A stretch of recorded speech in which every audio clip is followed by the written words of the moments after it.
Bem-vindo à parte 2 da contagem regressiva.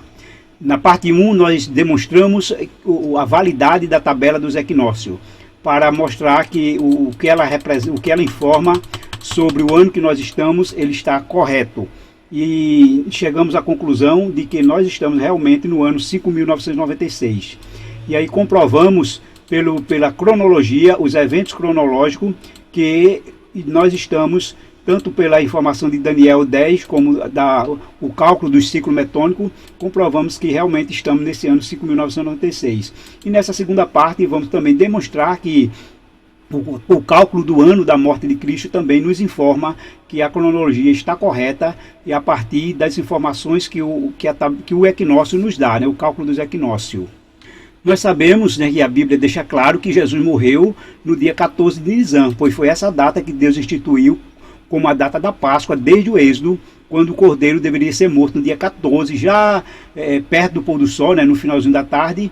E o cordeiro era morto no dia 14, mas praticamente quando vinha a ser comido, né, preparado para ser alimentado, era a partir do dia 15, porque aí continuava a festa com a festa dos pães asmos durante 7 dias. Hoje se entende com tudo como Páscoa, né, 7 dias de Páscoa. Mas Deus estabeleceu o dia 14 como Páscoa, que é o dia da morte de Cristo, né? A Páscoa não é a Páscoa da ressurreição, não é domingo de Páscoa. No caso do dia da morte de Jesus foi numa sexta-feira. Então a Páscoa é dia 14 do primeiro mês, independente de que dia caia, né? Mas a tradição da igreja, a tradição colocou que fosse sempre na sexta-feira, como um feriado móvel. Mas Deus estabeleceu que foi um dia fixo, é o dia da Páscoa.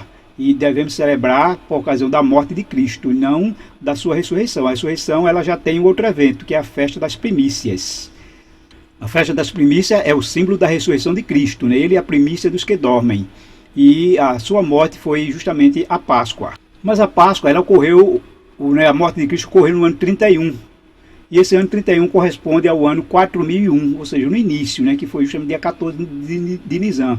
Pelo calendário solar e pelo calendário atual nosso, né, que é baseado no calendário solar do ano tropical, essa data ocorreu 1º de abril.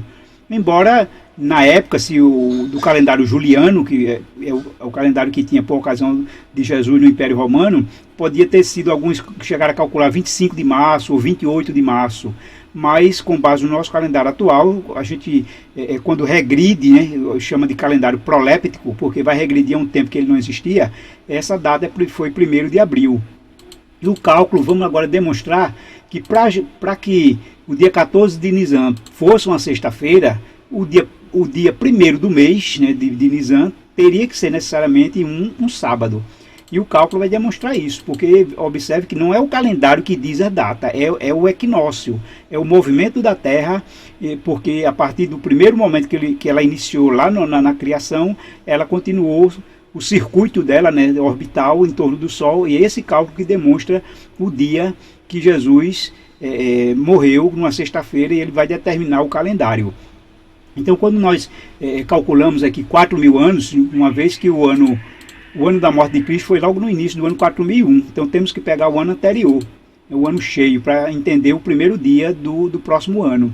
Se eu pego o ano completo, 4.000, multiplico pelo ano tropical, né, que é essa constante solar, então chega a 1.460.968,75 dias. Ou seja, o equinócio ocorreu no final aqui, 969. E se o equinócio ocorreu no 969, então o primeiro dia do mês é o dia seguinte ao equinócio, que é o dia completo, né, o dia inteiro, o dia cheio.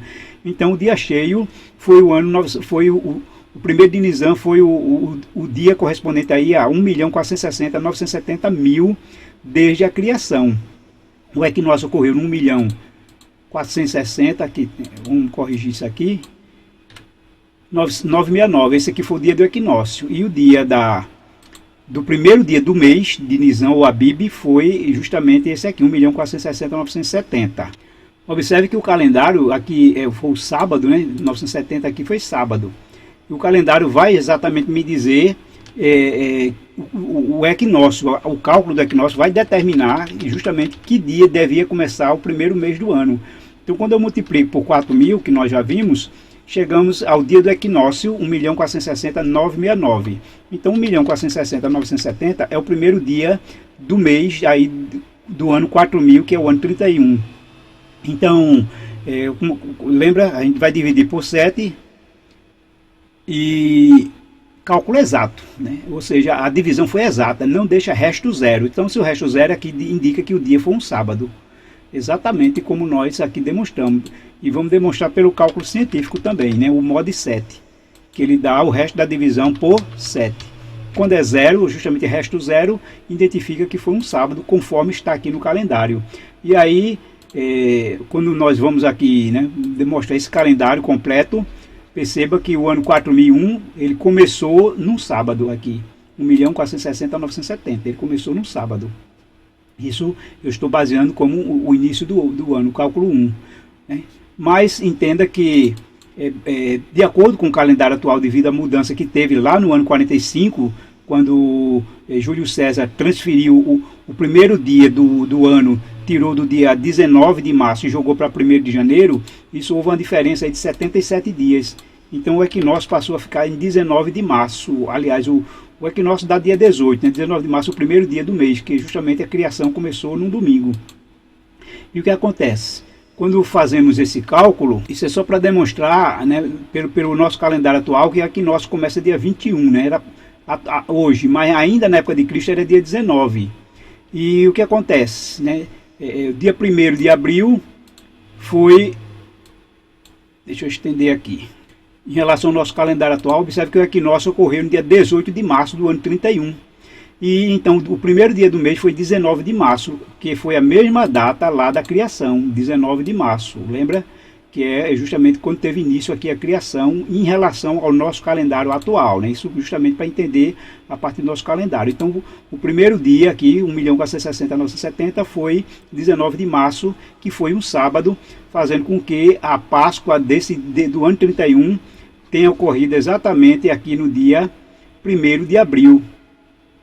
Porque se eu colocar aqui dia 1, então observe, dia 1, 19 de março, então no dia 14 de Nisan foi aqui, nessa sexta-feira, que nós podemos ver aqui, que foi uma sexta-feira antes do sábado, dia 14 de Nisan, foi a Páscoa que Jesus morreu. Então veja que esse é o cálculo que determina o calendário, não é o calendário que determina o tempo, né? O tempo, na verdade, o calendário se adapta ao tempo. Então só um detalhe, né? Observe que o início o primeiro dia do ano, de cada ano, foi sempre 19 de março, desde a criação. Isso foi até o ano 45, quando houve a mudança aí do calendário juliano, a implantação.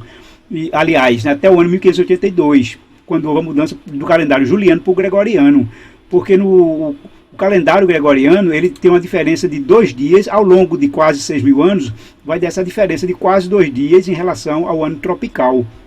Então, quando houve essa mudança do juliano para o gregoriano, o que era 19 de março, o início de cada ano, passou a ser 21, exatamente daí 2 dias de diferença. Por isso que hoje o equinócio é 21 de março, mas até 1582 o equinócio era 19 de março. Né? O calendário solar comprova isso.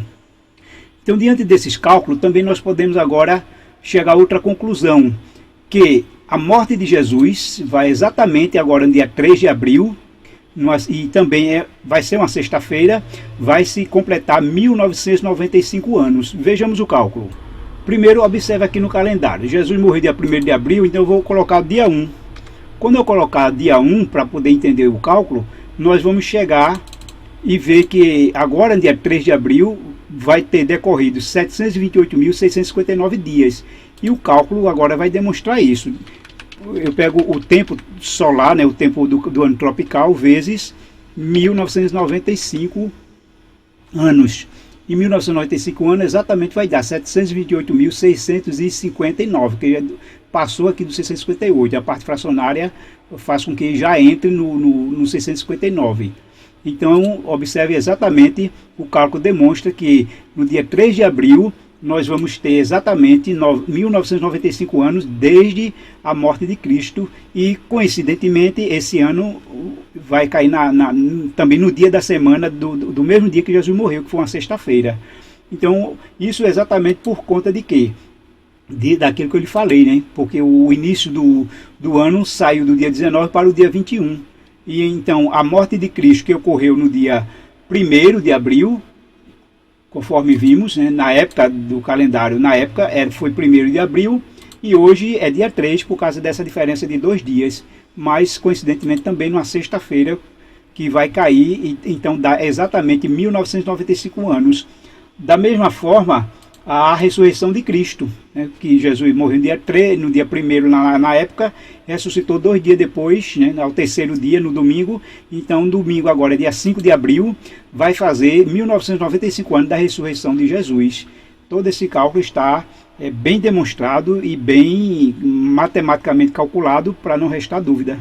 Uma outra demonstração que nós podemos também dar como um validador, né, da cronologia chama-se ano sabático. O ano sabático, eles são anos que são múltiplos de 7. Mesmo quando Deus estabeleceu lá com o povo de Israel, mas ele seguiu a sequência. Todo ano sabático ele tem que ser múltiplo de 7. E quando isso aconteceu com Israel. De maneira que o ano que Davi começou o reinado de Davi corresponde ao ano 2947, desde a criação, né? Aqui é o ano AM. Isso ocorreu, veja, 2947. Vamos calcular aqui e ver que ele é múltiplo de 7. Todo ano múltiplo de 7 ele é um ano sabático, assim como o ano que Salomão começou a construir o templo, também foi múltiplo de 7, resto 0. Ou seja, né, Salomão aproveitou um ano sabático para justamente quando o povo estava ocioso da lavoura, para realocar a mão de obra para o templo, para a construção. E o que acontece também? A profecia de Daniel dos 490 anos, 70 semanas, ela está baseada justamente nesse ano sabático, porque 490 anos, ou 49 vezes 10, 49 é o tempo de um jubileu para o outro, né? O que é o jubileu? É depois de 7 anos sabático, ou seja, 7 vezes 7, 49, e aí o ano seguinte é jubileu. E o jubileu ele dá início à contagem para o próximo ano sabático, e assim sucessivamente. Então a diferença de um jubileu para o outro não é 50 anos, mas é 49. Então quando essa profecia foi proferida, em Daniel 9, 24 a 27, das 70 semanas, ele está relacionado ao jubileu. Isso intrinsecamente ou implicitamente está relacionada. De maneira que o início dela é um ano sabático. E aí nós podemos ver aqui exatamente isso. Esse cálculo vai demonstrar que o ano 33.514 dividido por 7, veja, resto 0, é um ano sabático. E cada período, como é de todos os períodos que ele dá de 7 semanas, 49 anos, tudo é múltiplo de 7, então isso conclui que 3563 também é múltiplo de 7, é ano sabático, e chega ao ano do batismo de Cristo, o ano 27, que corresponde aí a 3.997. Quando eu divido por 7, então resto 0, mostra que é múltiplo de 7, ou seja, um ano sabático. Assim como o final da profecia no ano 34, que corresponde ao ano 4004, dividido por 7, é um ano sabático. Não posso usar o ano civil, porque esse ano civil não pode corresponder a essa verdade, porque, como a gente viu, o ano 2026, né, a partir do ano 1, que não tem assim marco nenhum para a contagem. Então, aí mostra que é um ano sabático. E atualmente, qual seria o ano sabático? É o ano 5.999, que ele é divisível por 7. Então, nós temos aí que o ano 5.999, mas que ano é 5.999? É um ano antes do ano 6.000. Se o ano 6.000 é em 2030, é só aqui eu diminuir 3.970, é o ano 2029. Então, 2029 vai ser um ano sabático. Veja que um jubileu, ele só vem depois de um ano sabático. E isso pode, veja que no termo judaico, eles chamam de Shemitah, o ano sabático. E aí vai ser o ano 2029.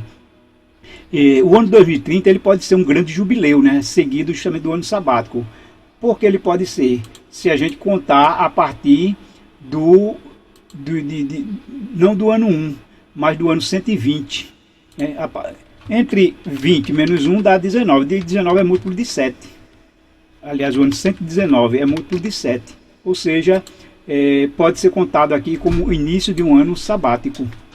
O que ocorreu no ano 120? A morte de Abel. E aí a terra recebeu o sangue de Abel e ficou mais fraca. Deus teve a segunda maldição. A primeira foi no Éden, a segunda aqui com Caim. Então, a partir daqui, Deus pode ter usado esse cálculo para quando instituir o jubileu, né, aliás, o ano sabático e também o jubileu a partir do ano 120, e de maneira que a partir daqui nós vamos ver que todos os anos, né, chega ao ano 6.000 como um ano jubileu.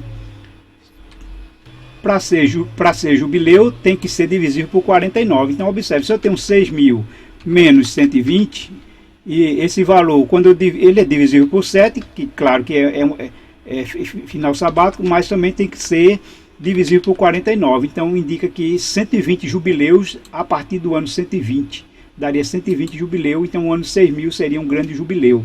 Claro que se contar a partir do ano 1 da criação, não vai chegar, mas se entender que foi a partir da morte de Abel, o ano 6.000, ele é colocado como um ano jubileu. Ou seja, o ano 2029 com certeza é um ano sabático, seguido do ano 6.000, que seria o ano jubileu de número 120. Então, diante de todo esse quadro, nos chama a atenção as últimas notícias envolvendo aí os Estados Unidos, porque ele está na profecia de Apocalipse 13, assim como também vimos que ele está na profecia de Apocalipse 18, como a Babilônia mística. E os últimos movimentos aí desse imperialismo americano sobre o mundo vem nos trazer a atenção, a gente foca na profecia.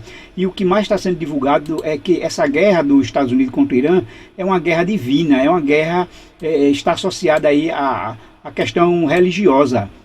O secretário de Defesa dos Estados Unidos afirma que não há prazo para a guerra, mas ele pede orações, né, de joelhos em nome de Jesus em relação a essa guerra. Por quê? Porque ele diz que é um plano divino, é um plano de Deus, e Trump foi ungido para desencadear o Armagedon. Ou seja, os comandantes dos Estados Unidos dizem às tropas que a guerra com o Irã é um plano divino de Deus e que Trump foi ungido para desencadear o Armagedon. E, em outras palavras, ele até diz o seguinte, que a volta de Jesus, veja que em outra reportagem diz que a guerra com o Irã é necessária para o retorno de Jesus, diz oficiais americanos. Por quê? Porque com isso vai desencadear o Armagedon, como se fosse dar cumprimento às últimas profecias, né, escatológicas. Isso também vem o decreto dominical. Então a guerra, né, essa guerra, ela está em várias reportagens de vários jornais, tanto americanos como aqui no Brasil, dizendo que é uma guerra santa, é uma guerra em que é um plano de Deus que ocorra para que tudo isso aconteça. Bom, se é verdade, como entender esse contexto do plano de Deus para entender essa guerra como fazendo parte justamente não da vontade dos homens, mas da vontade de Deus que isso ocorra? Porque é bíblico, é religioso, é da vontade de Deus. As reportagens vêm em torno disso. E a última aqui, ainda com a data de ontem, invocando a fé na guerra, Pete Hegseth quebra normas e preocupa os críticos, porque ele está realmente invocando essa questão aí teológica, né, religiosa em relação à guerra. A gente, quando vamos à luz do tempo, nós podemos entender, né, a partir dessa profecia que nós já falamos, desses últimos 490 anos, entender que estamos no tempo final. E a partir de 7 de outubro, quando teve início essa guerra, quando calculamos 1.260 dias, vamos chegar a 20 de março de 2027, ou seja, no equinócio, na virada aí do dia, para o início do ano 5.997. E até lá pode ocorrer esse grande período de guerra, não ser resolvido até 20 de março de 2027. Mas a partir daí pode haver um período de paz, ou relativa paz, né? Para quê? Para que o evangelho seja pregado em todo o mundo. Temos um grande desafio, e esse desafio maior é a janela 1040, onde 90% desses países não conhecem o Evangelho, não viram falar de Jesus. E exatamente está envolvido aqui, principalmente o Irã e todos esses países muçulmanos. E essa guerra, de alguma maneira, vai abranger, como já está abrangendo, toda essa situação muçulmana para que o Evangelho seja pregado. E aí nós devemos entender, como Paulo diz, né? Nós devemos conhecer o tempo que nós estamos vivendo. Tanto em Tessalonicenses como em Romanos, ele diz que, digo a vocês que conhecem o tempo, nós temos o dever de conhecer o tempo. Logo, a contagem regressiva, a partir do ano 5.996, nós estamos em contagem regressiva para o ano 6.000, e corresponde aí ao ano 2026, 27, 28, 29 e 30. Então o ano 6.000 termina no ano 2030, mas no equinócio, ou seja, já em entre 20 e 21 de março de 2027. Esse é o chamado de Deus para cada um de nós, para entender que estamos nessa contagem e pregar o evangelho em todo o mundo.